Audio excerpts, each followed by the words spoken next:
أن الحسنة في هذه الأشهر مضاعفة لعظم الزمان، والسيئة في هذه الأشهر كذلك مضاعفة لعظم الزمان، لأن المتقرر عند العلماء أن السيئة والحسنة تضاعف بعظم الزمان والمكان.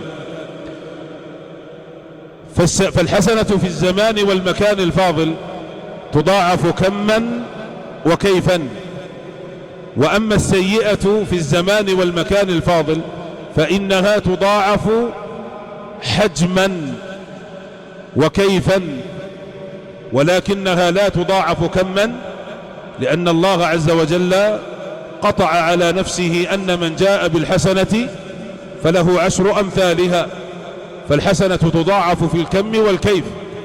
وأما من جاء بالسيئة فإن الله تبارك وتعالى يقول: من جاء بالحسنة فله 10 أمثالها ومن جاء بالسيئة فلا يجزى إلا مثلها وهم لا يظلمون.